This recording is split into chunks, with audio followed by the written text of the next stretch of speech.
Krishna Krishna Hare Hare Hare Rama Hare Rama Rama Rama Hare Hare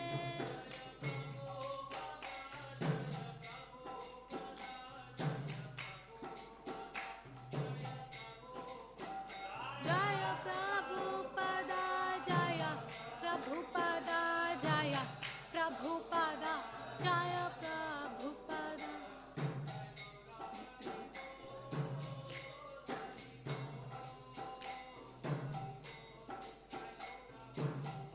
Anita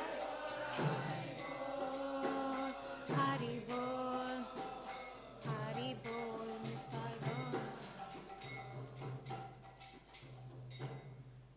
Srila Prabhupada ki Shri Shri Radha Madhava Ashtaki Vrinda Shriman Mahaprabhu ki Shri Shri Prahlad Nrsingadev Ananta Deva ki Shri Shri Panchatattva ki Ananta Koti Vaishnava Vrinda ki Gaura Bhakta Vrinda ki Mayapur Navadvip Dham ki Ganga Mai ki Jamuna Mai ki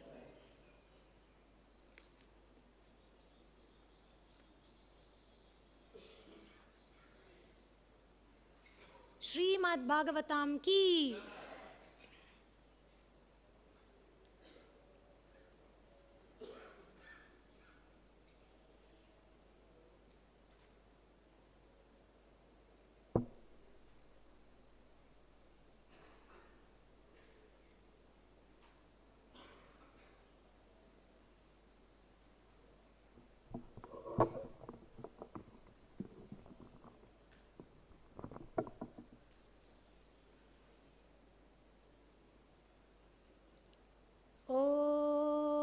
Namo Bhagavate Vasudevaya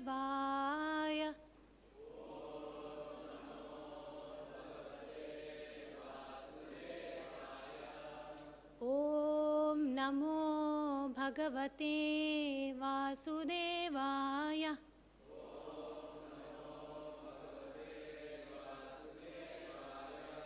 Om Namo Bhagavate Vasudevaya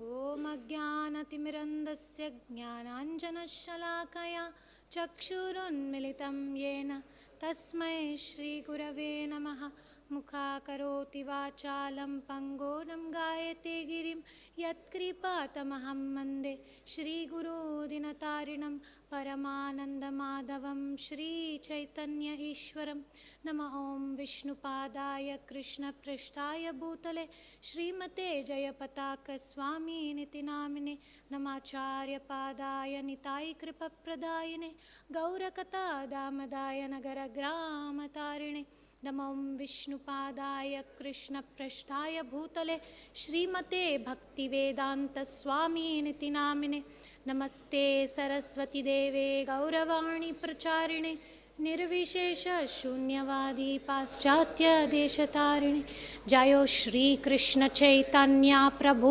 Nityanand Shri Advaita Gadadhar श्रीवासादि गौर भक्तवृंद हरे कृष्ण कृष्ण कृष्ण हरे हरे हरे राम राम राम हरे हरे वाञ्छा कल्पतरुभ्यश्च कृपा सिन्धुभ्य एव च पतितानां पावनेभ्यो वैष्णवेभ्यो नमो नमः।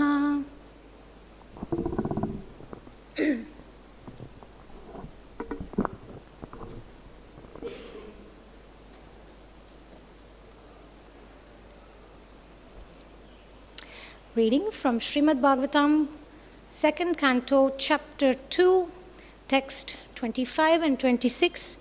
I shall read the Sanskrit and English translation for 25 first.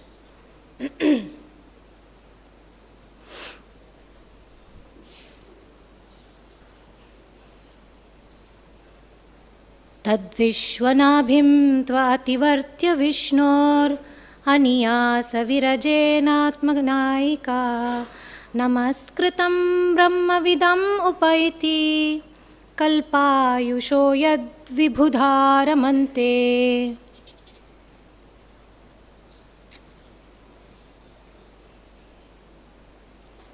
Translation. This Shishumara is the pivot for the turning of the complete universe, and it is called the navel of Viṣṇu, Garbhodakaśāyī Viṣṇu. The yogi alone goes beyond the circle of Shishumara and attains the planet, Maharloka, where purified saints like Bhrigu enjoy a duration of life of 4,300,000,000,000 solar years. This planet is worshipable even for the saints who are transcendentally situated.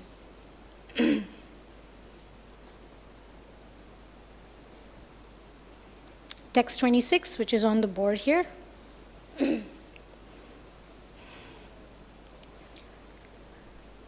Atho anantasya mukhanalena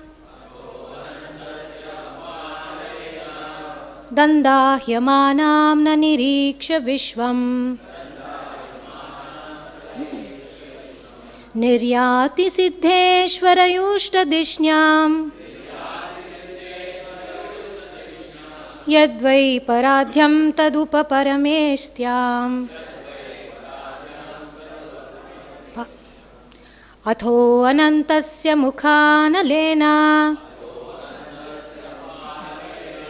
dandahyamānāsa nirīkṣa viṣvam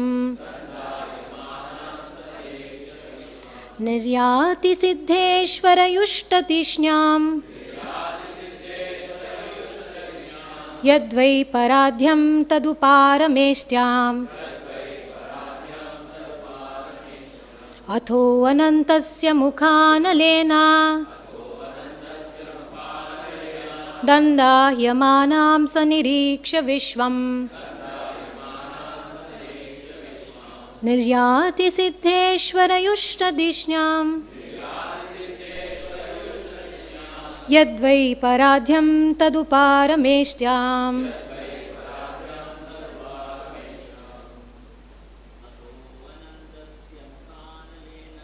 Atho anantasya mukhanalena dandāyamānām sanirīkṣa viṣvam niryāti siddheshwarayuṣṭadishñam tadvai parādhyam taduparameshtyām. Atho anantasya mukhanalena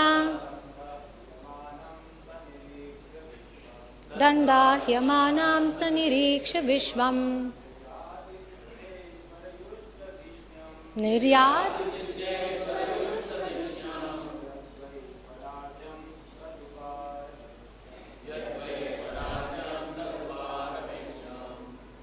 Vaishnavis?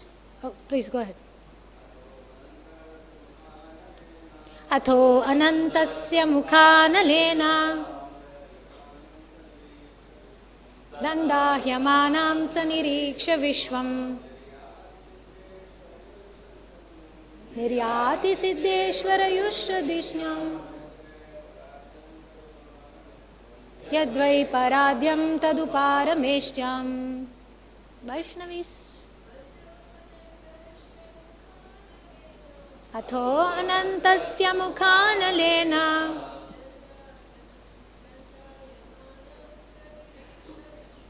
dandahyamānām sanirīkṣa viṣvam niryāti siddheshwarayuṣṭadishñām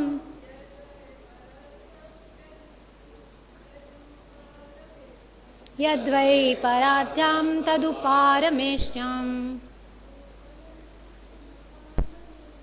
Atho anantasya mukhanalena dandahyamānām sanirīkṣa niryāti siddheshvara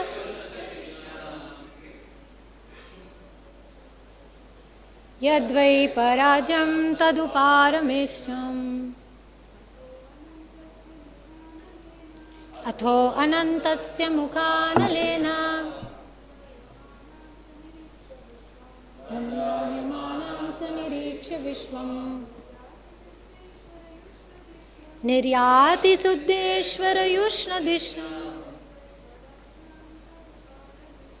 Yadvai pararthyam taduparamesham. Word by word translation, if you like to repeat. Atho, thereupon. Anantasya, of Ananta, the resting incarnation of Godhead.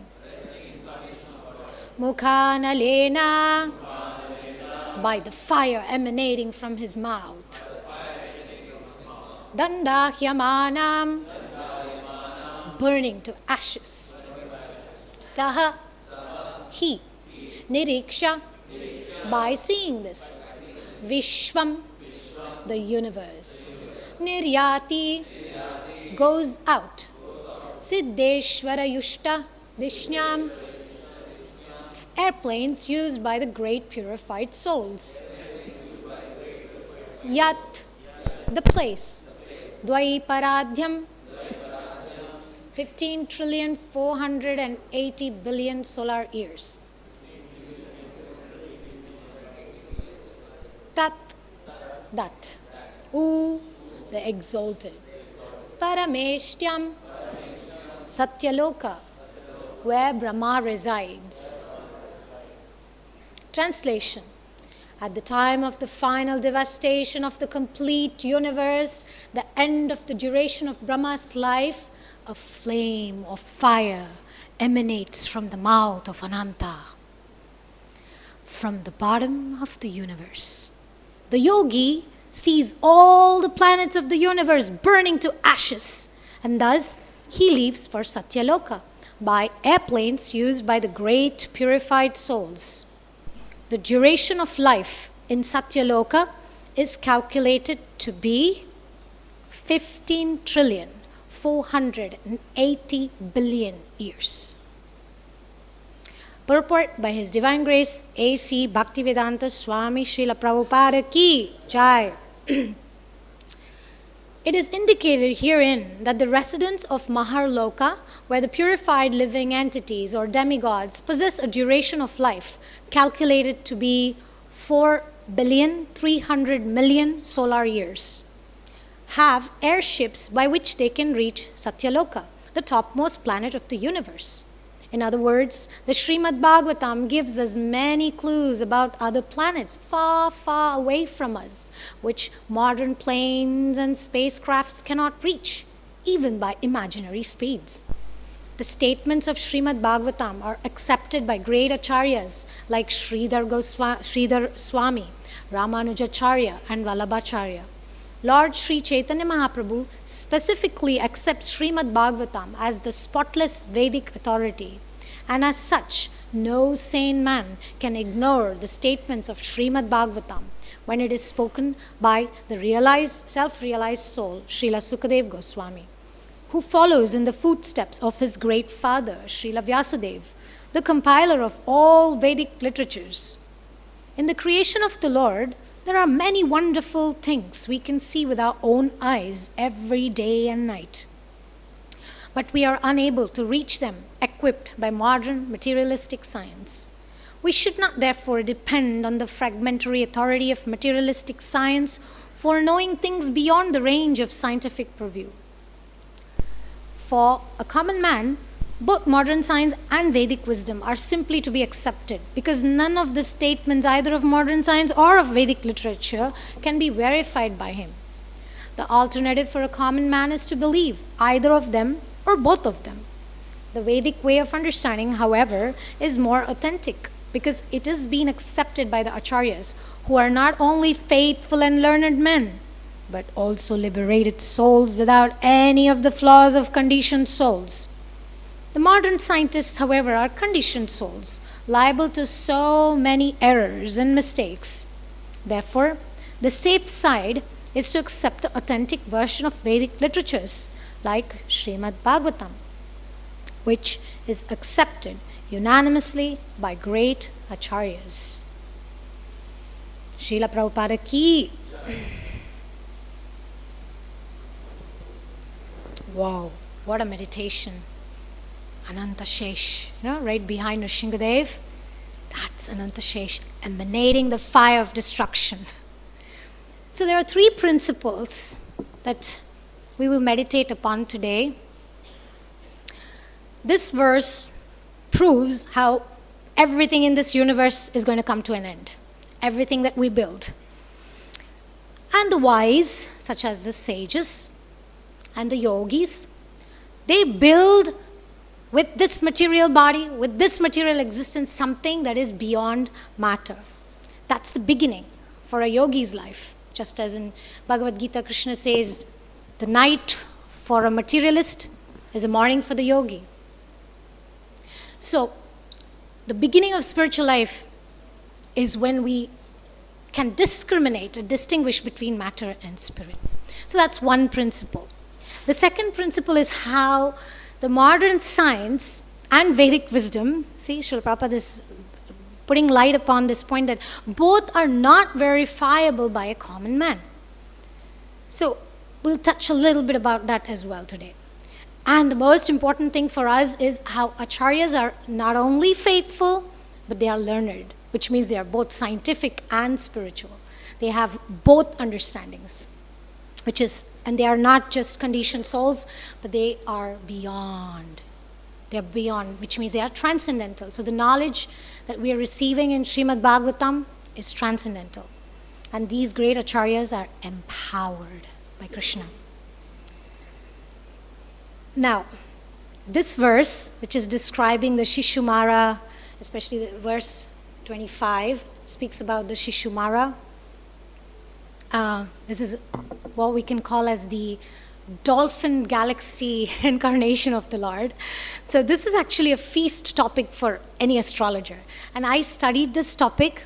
I immensely find it's so fascinating, and I find so much harmony as an astrologer with what is described in Srimad Bhagavatam, especially in the 5th canto of Srimad Bhagavatam. There's this amazing, beautiful description.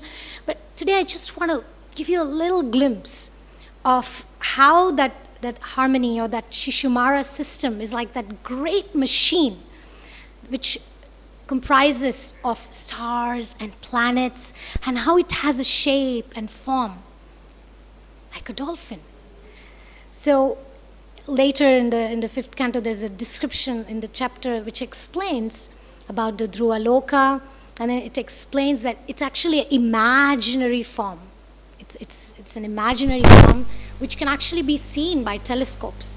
Which, when we study astrology, we actually study the whole system of the universe and where the planets are situated, where the nakshatras are situated.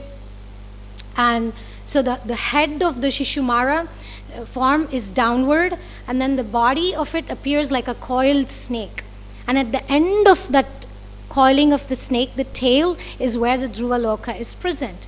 And that's where actually all the demigods such as Agni and Indra and Prajapati and Dharma, all of them are situated there. And then the root of that tail is where there is Dhata and Vidhata. And then the waist of that Shishumara is where the great sages reside. And then the entire body of the whole Shishumara has so many nakshatras and planets. And speaking of the nakshatras and planets, there are specific indications of how there are 14 prominent stars on one side, which begins with Abhijit and goes until Punarvasu. And then the other side is 14 other nakshatras starting from Pushya to Uttarashada. And these stars, I will come to the relevance of these stars and why am I bringing this point about the stars here and the Shishumara. The stars, also known as Pushya and Punarvasu, they are on the left side of the Shishumara, and whereas the Ardra and Ashlesha are on the right side and on the left feet side of the Shishumara. So these are used for many calculations, in astronomical calculations and astrological calculations. We study what does it mean, these specific nakshatras, and what do they actually do when it comes to human consciousness. So which is actually the topic of today, where Srila Prabhupada is bringing up about the difference between matter and consciousness, matter and spirit. So, I'll just give a little bit more before I explain the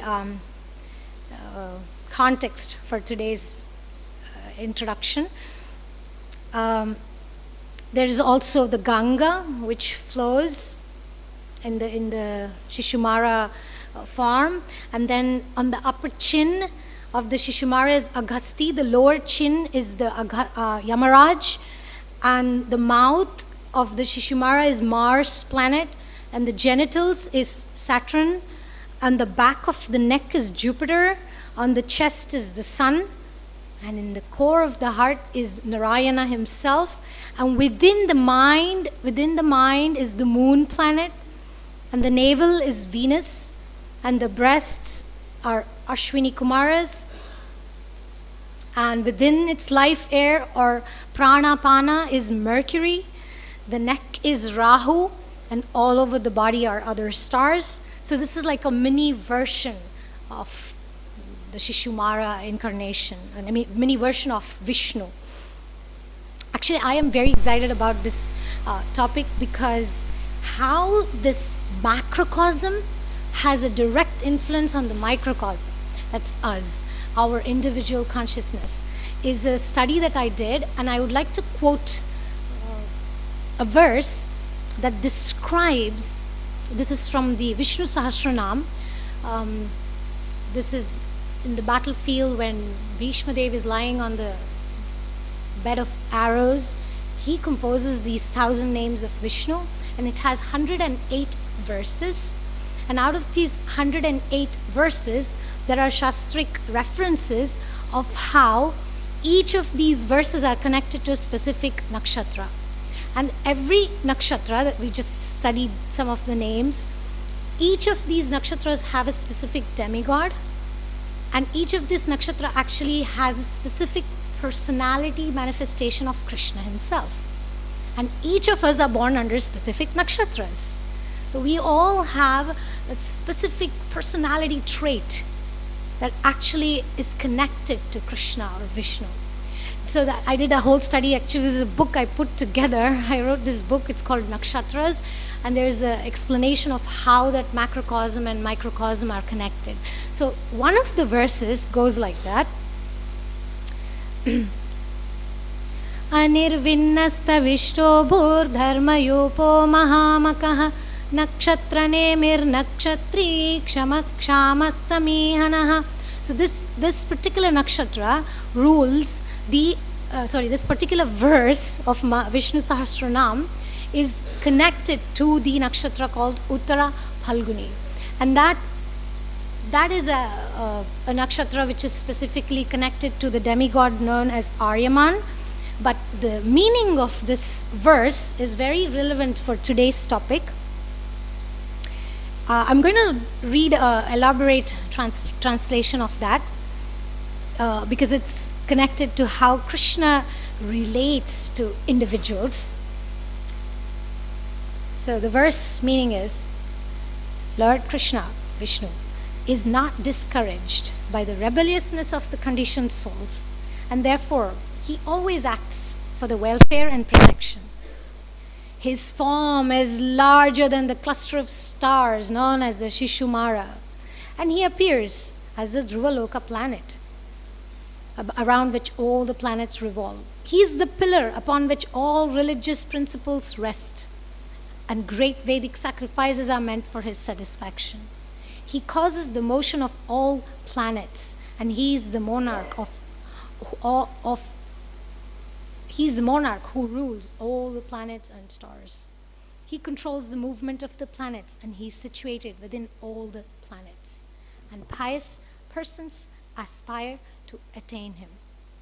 So the connection is such that when the Aryaman, the deity, he has a specific quality which again he takes from Krishna's personality, from Krishna's nature. He has the ability to grace a person, especially who's born under that nakshatra. On specific days, these nakshatras rule. So there is in abundance, grace, kindness, benevolence, receptivity. It has the power to foster relationships among human beings and demigods.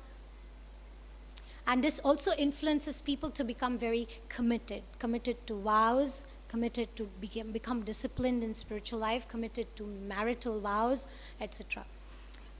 So it's very fascinating how, like, the modern science, they're still dabbling with the difference between matter, even matter and spirit, but they are even struggling to come up with the definition of what consciousness means. So it is impossible and inconceivable to explain even one little drop of the ocean of the science of Krishna consciousness or Shastric knowledge to people who cannot even define consciousness, who cannot even conceive of, there's one TED talk I was watching. I wasn't watching in whole, I was trying to research to understand. One of these scientists, he has all these PhDs and super brain, really sharp, material intelligence is so huge. And this person was he was taking so much risk to present a very simple fact. And he was touching upon this, panpsychism, is that right? Yeah. So it's something about panpsychism. My husband sent me the link to that scientist who was explaining that.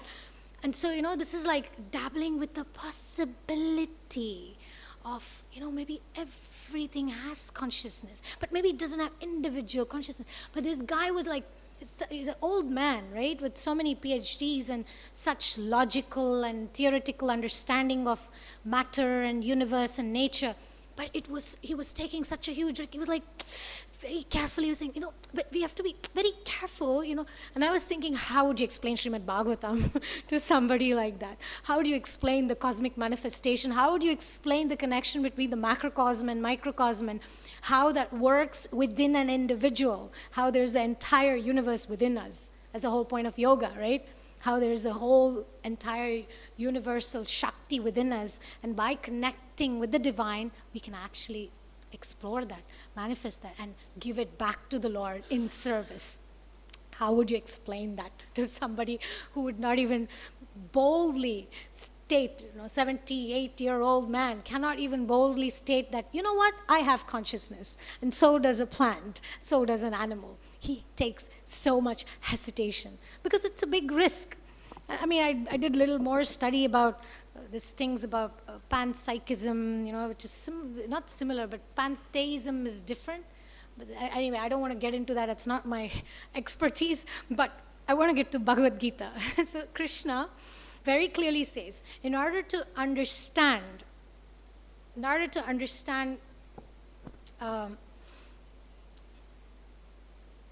reality, in order to understand self-realization, Krishna, who is the Paramatma, who is in our heart, we need to,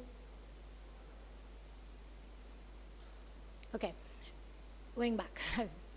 So, Krishna says in Gita that the ultimate purpose of life, the ultimate truth is to have self-realization. Okay, that's what I was trying to say. So self-realization is the purpose. And how can we come to self-realization even if we don't accept the presence of consciousness, which scientific modern accomplishments and theories don't even have a definition for?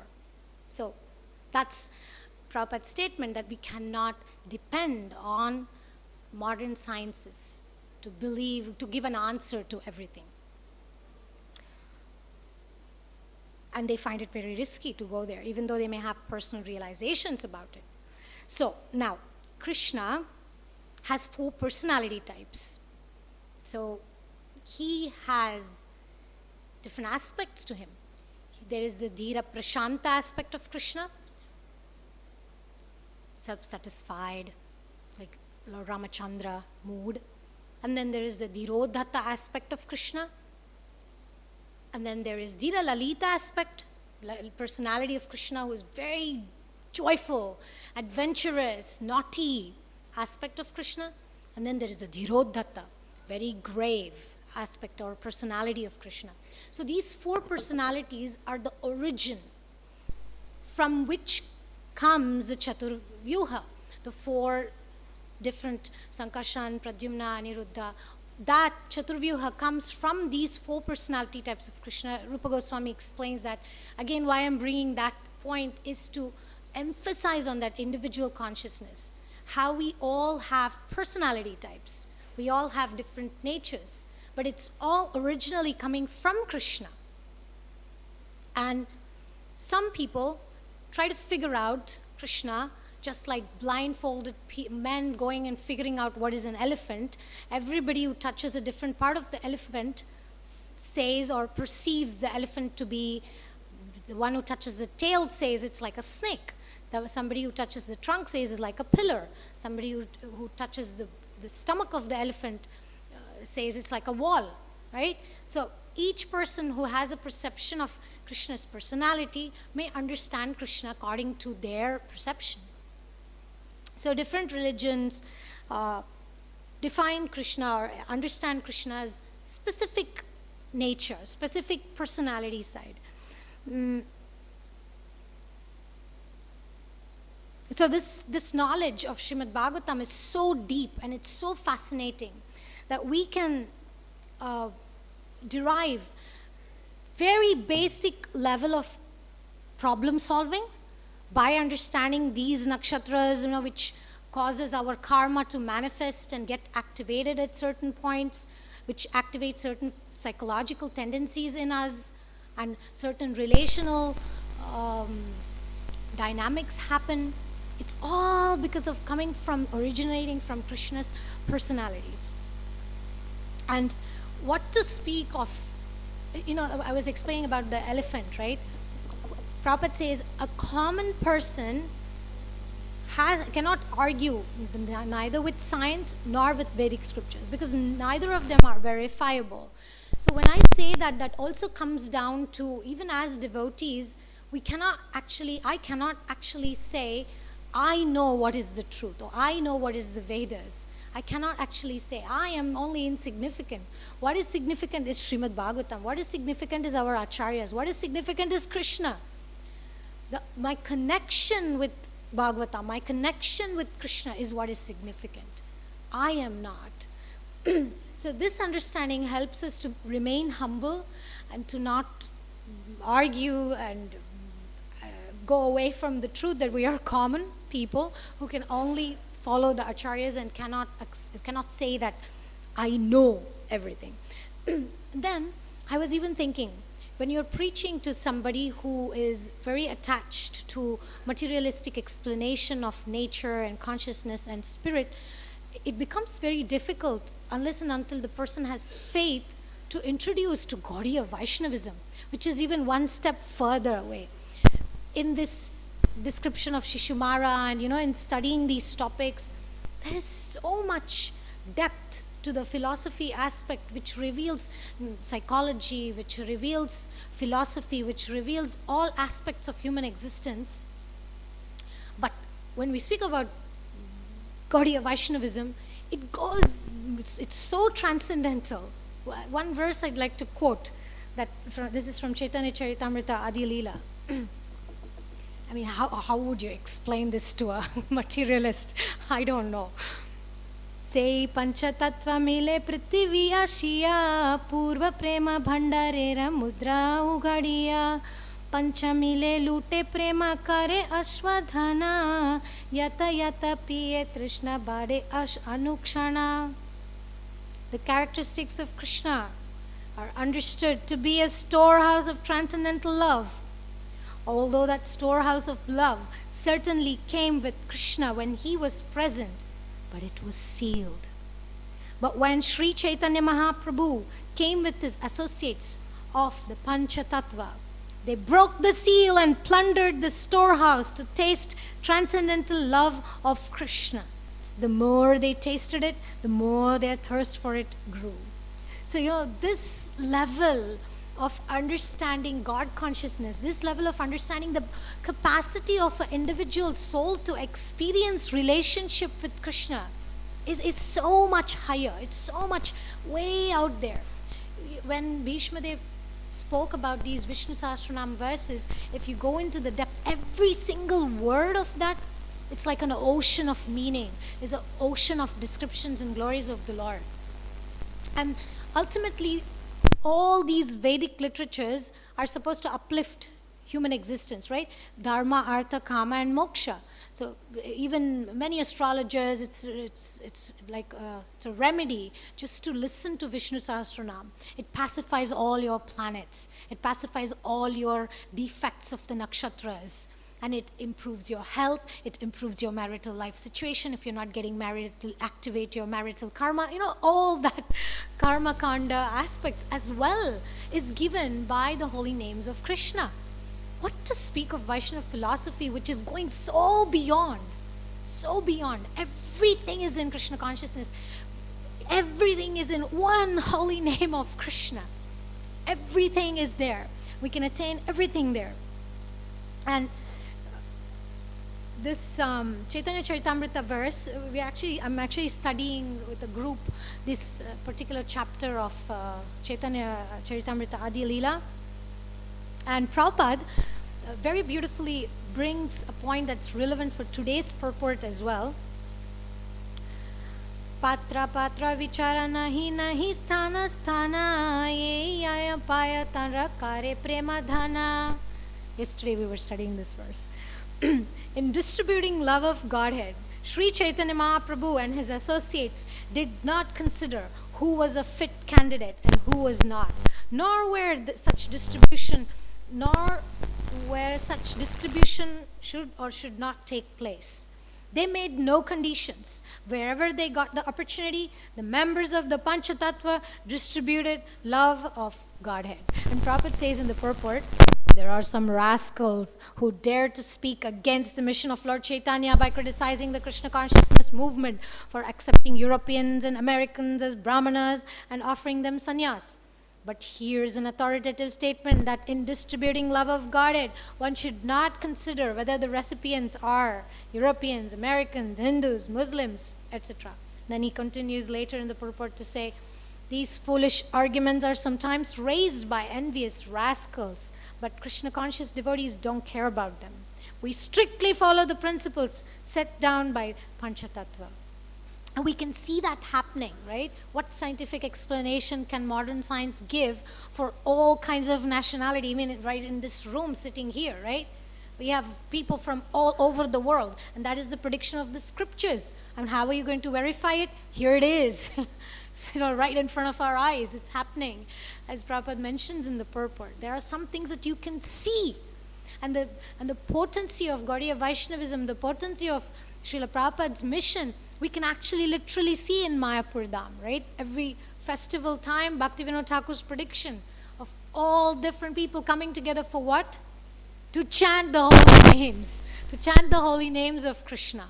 And that is the potency which cannot be measured or understood by mundane, tangible measurements. But it can only be given by faith. It can only be gotten by mercy.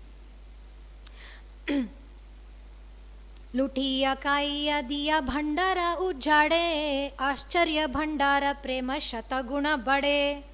Although the members of the Panchatattva plundered the storehouse of love of God and ate and distributed its contents, there was no scarcity. For this wonderful storehouse is so complete that as the love is distributed, the supply increases hundreds of times. How are we going to explain that? And Prabhupada says in the purport, a pseudo incarnation of Krishna once told his disciples that he had emptied himself by giving him all knowledge, and thus he was spiritually bankrupt. Such bluffers speak in this way to cheat the public. But actual spiritual consciousness is so perfect that the more it's distributed, the more it increases. Bankruptcy is a term that applies in the material world, but the storehouse of love of Godhead in the spiritual world can never be depleted. So the conviction, again, of Srila Prabhupada, we can experience that, right? And can we verify that? Can we prove it by some mundane theories? I don't know. So that inundation of love is a transcendental principle. It's inconceivable. It's inconceivable even for the yogis and the jnanis who have done tapasya and austerities for millions of lifetimes. And in the purport, Srila Prabhupada brings up the statements of Srimad Bhagavatam are accepted by great acharyas like Sridhar Swami, Ramanujacharya, Vallabhacharya, and Lord Chaitanya Mahaprabhu specifically accepts Srimad Bhagavatam, right? And here he mentions Ramanujacharya. So if we take the example of Ramanujacharya, when he was given Diksha, when he was given initiation, he was given the special mantra, right? And he was told, don't tell anybody. This mantra is very powerful, but don't tell anybody. And Ramanujacharya asked him, what is going to happen by chanting this mantra? And the Guru said, all the sins will be washed away and you will attain love of God. And he said, but why I cannot give this to others? It's because you're going to go to hell. He went straight in the middle of the town, stood up on the highest building possible, and he just said, Om Namo Narayanaya. He just gave it out to everybody. So if you want to understand the mind of an acharya, mind of an empowered devotee like Ramanujacharya, he did something completely out of the Vedic principles or Vedic rules. The Guru told him, don't do it. And he did it. How can we understand that inconceivable mercy and empowerment of acharyas like Ramanujacharya who establish higher principles of transcendence? So what I'm saying here is transcendence is not only between matter and spirit, but even within spiritual, even within Vedic, there is something called transcendental. And Lord Chaitanya Mahaprabhu, 500 years ago, right where you are, in this holy land where we are stepping every day, he was here doing something completely unheard, unknown, unmentioned, anywhere in the scriptures, right? He was chanting and dancing on the street. And all the Brahmanas were very like, what's going on? And the Hindus were like, no, this is not very Vedic. This should not be done. They even caused him problems by going to Chandkazi and reporting. And they tried to stop Harinam. So, Lord Chaitanya Mahaprabhu again, he not only broke the treasure house of love of God, but he also broke all the Vedic rules to establish something much more transcendental. And how can we explain to somebody without faith, somebody who doesn't want to give our hearts and our lives to Krishna, the mercy of Guru?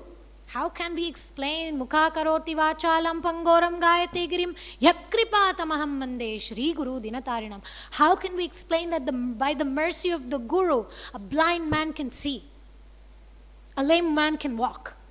How are we going to explain that? Or how are we going to explain the Om Ajnana Timirandasya Jnananjana Shalakaya? I am fully in ignorance. Then what are you doing sitting on the Vyasasan, right? What are you doing if you're covered with ignorance? Well, I am an instrument. I'm an instrument in the hands of my spiritual master. I'm the instrument in Krishna's hands. I am just dancing as Krishna is making me dance. Srila Prabhupada said, right? If you brought me here to dance, make me dance like a puppet in your hands. That's what Srila Prabhupada said in his poetry when he was sailing in that ship, Jaladuta. What was his potency? What was his power? What was his empowerment? That he's an instrument in the hands of the Lord. When I try to do things with my own strength, with my own will, there's very limited possibility of achieving anything because it's matter.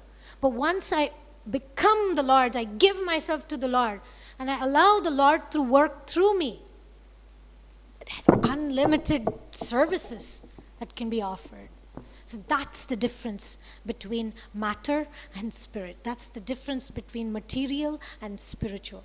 It's so transcendental that it's inconceivable. There's a saying in Hindi, "Dane dane pe likha hai khane wale ka naam."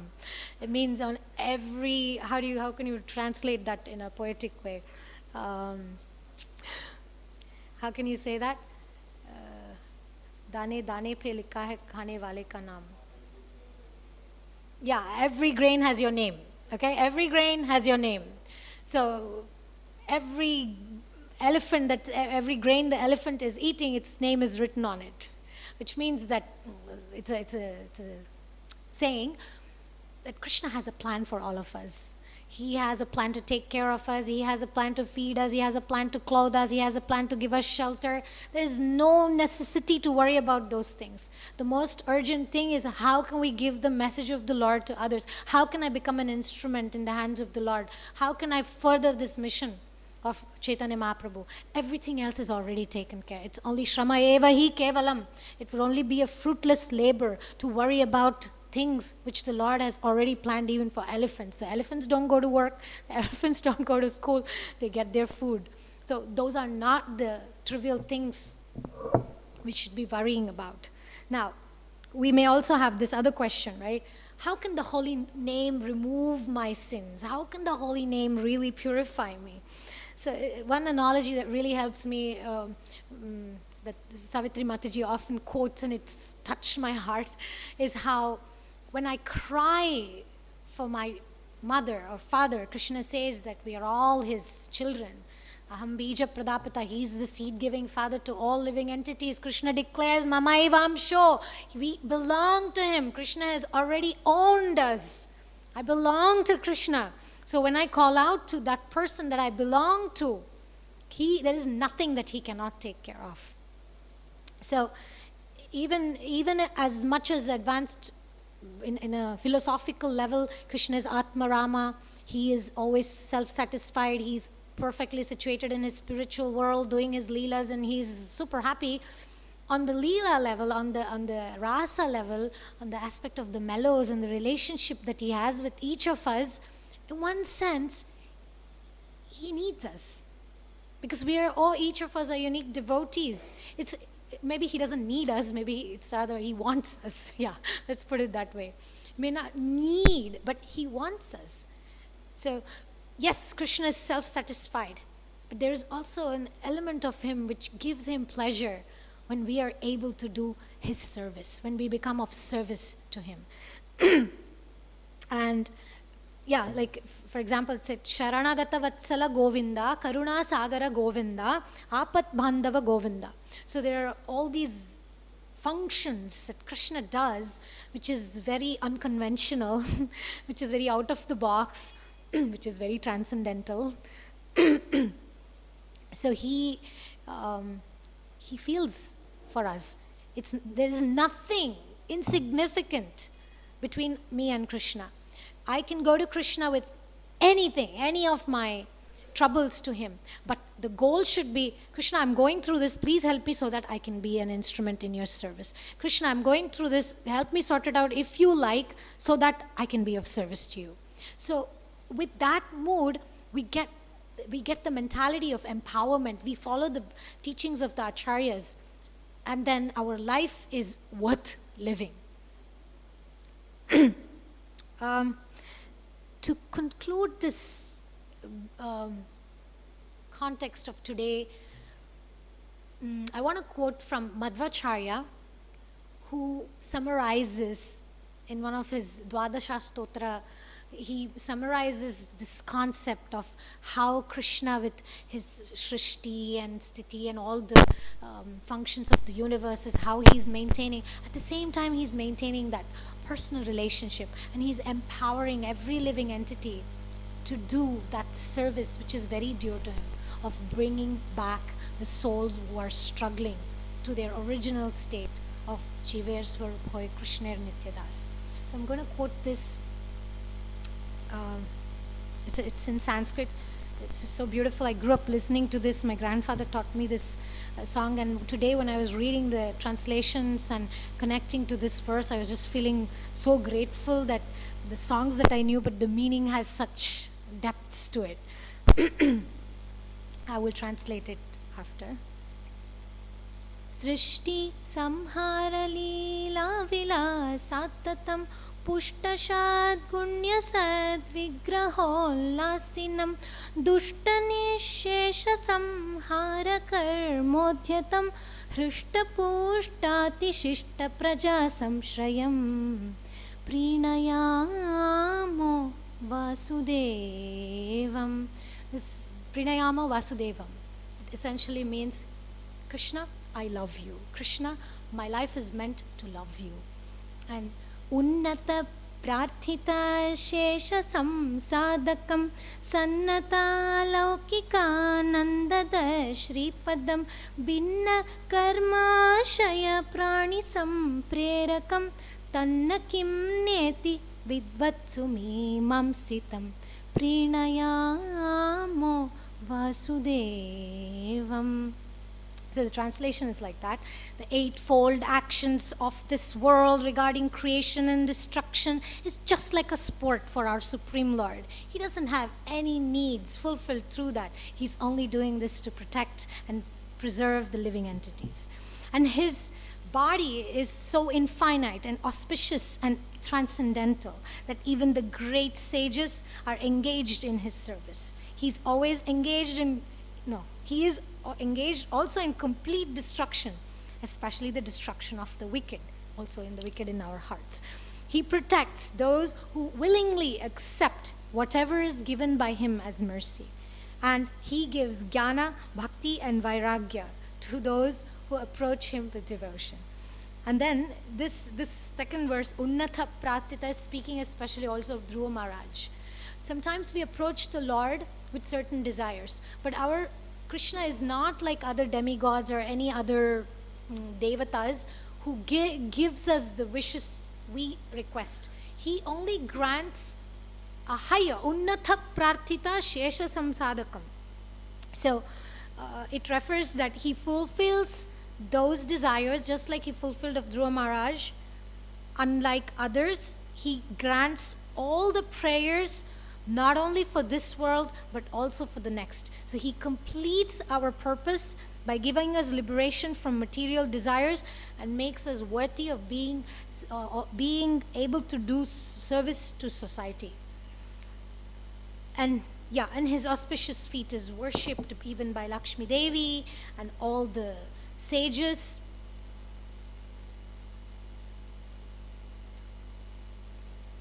And so this is the uniqueness of our Supreme Lord. So this is a summary of, let's say, Vaishnava Siddhanta. But as you know, in any websites these days, they say, do you want a better offer? There's a 50% discount, right? There's a 50% discount on it. You want even better than 50%? Today is very special day, Purnima, you're going to get another 25% off. So it's only going to cost you so that's actually the mercy of Lord Chaitanya. So, yatha yatha prema vrishti kare pancha jane tata tata bade jala vyape tribhuvane.